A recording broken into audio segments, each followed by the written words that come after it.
I never want it to come off as me being ungrateful for the opportunities I have. I can also be having the greatest time and simultaneously wishing people would stop sending me death threats. Rachel Zegler had hoped to quiet her critics, but her latest post did the opposite, sparking an even bigger firestorm. In a now viral video filmed from what appeared to be her bedroom, the Snow White star stared into the camera with a mix of frustration and defiance. She insisted that, despite the online hate, fans still show up to support her work. Her tone wavered between emotional vulnerability and sharp defensiveness as she defended her performance and called out the negativity that has surrounded the project from the start. I win. The winged victory came to the Louvre in pieces, and people still line up to see her. And I can only hope that despite my flaws, and despite my cracks and my breaks, and there are many of them, that at every premiere and everything I do, people will wait in line to see. She spoke with the confidence of someone determined to reclaim her narrative, but the internet had other plans. Within minutes, clips of the video spread like wildfire, with TikTok creators stitching it into reaction videos, parody skits, and memes ranging from disbelief to outright mockery. Excuse me, your curtain. Please allow me to help. Help? From you? I didn't mean to offend. I just thought you should know that That I should know what? That some privileged white guy thinks his opinion matters? Get over your entitlement.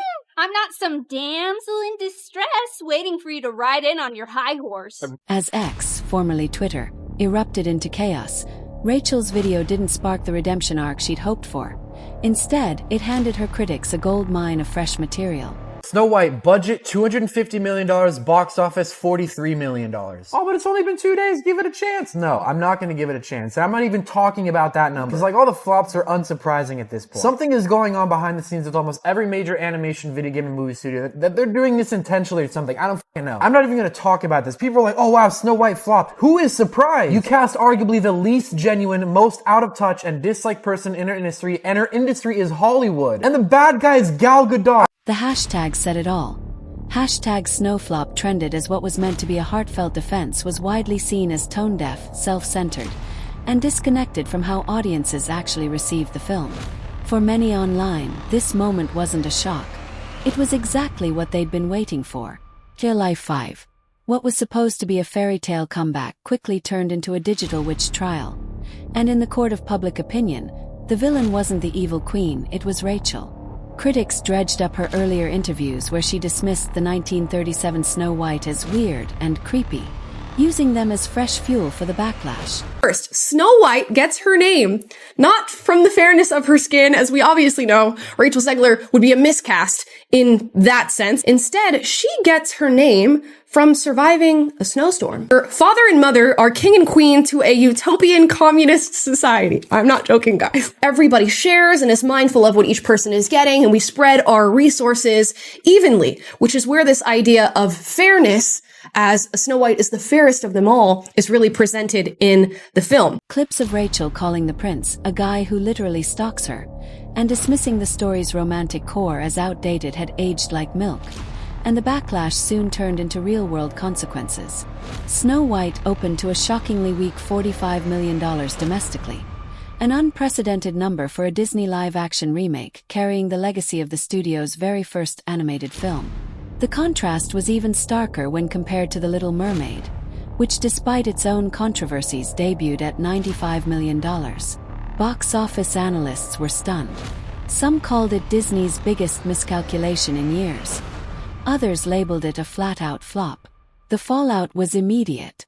Major theater chains quietly pulled Snow White from their biggest screens, replacing it with better-performing films and shuffling it into less desirable showtimes. Some theaters dropped it entirely by its second week.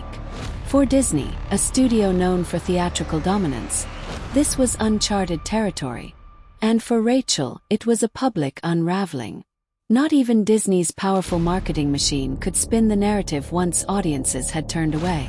And then came the Oscars. I'm a narcissist. Original cartoon came out in 1937, and very evidently so. Okay. There's a big focus on her love story with a guy who literally stalks her. Yeah. Weird.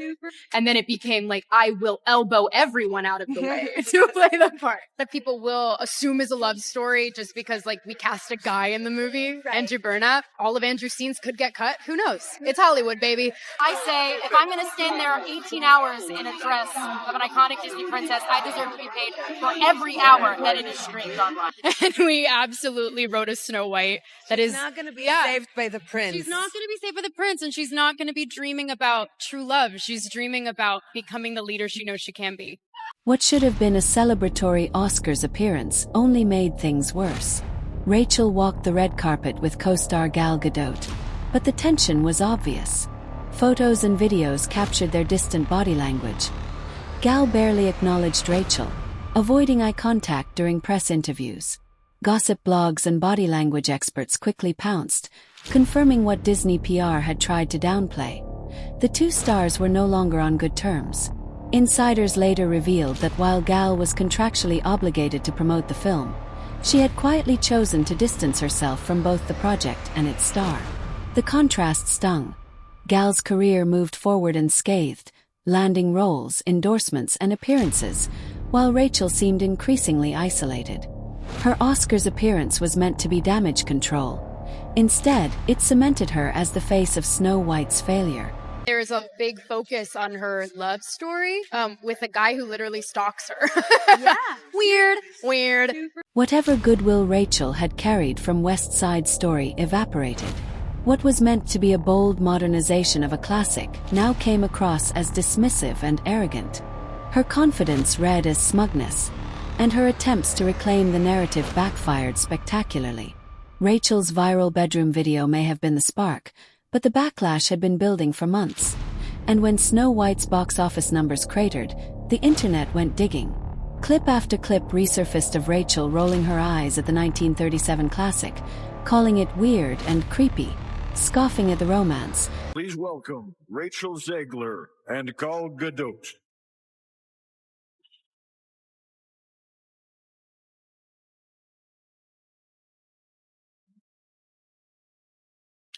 Visual effects push the boundaries of what we see on screen.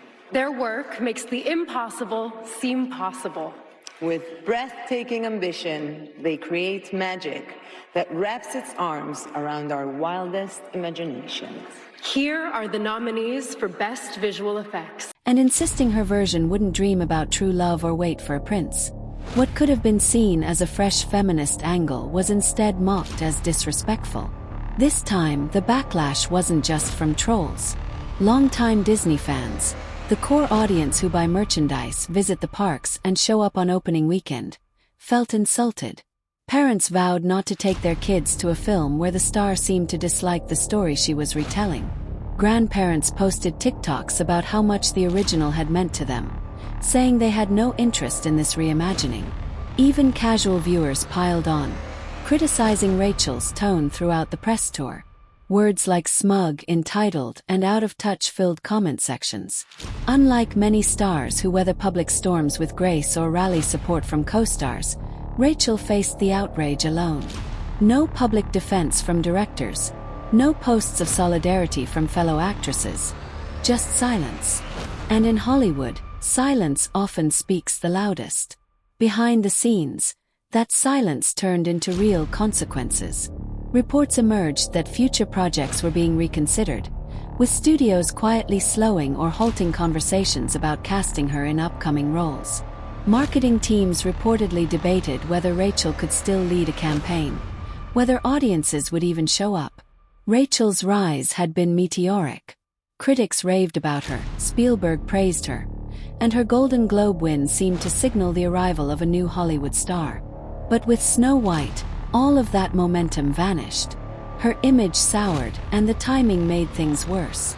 In an era where audiences are quick to vote with their wallets, Rachel's controversy became a symbol of how legacy films were being mishandled, of celebrity ego, of a disconnect between Hollywood and its fans. People weren't just avoiding the film, they were rejecting her. Insiders say her team is scrambling, pitching redemption-style profiles and soft press appearances to repair the damage. But rebuilding trust is harder than going viral, and Rachel has yet to show the humility or charm needed to turn things around. She stayed defiant, doubling down instead of apologizing, narrowing her road to recovery with every move. Some industry watchers have already called it. The star who was once supposed to carry Disney's next big franchise may now be remembered as one of Hollywood's most spectacular flops, not because of one bad movie, but because of how she handled the moment when the spotlight burned brightest.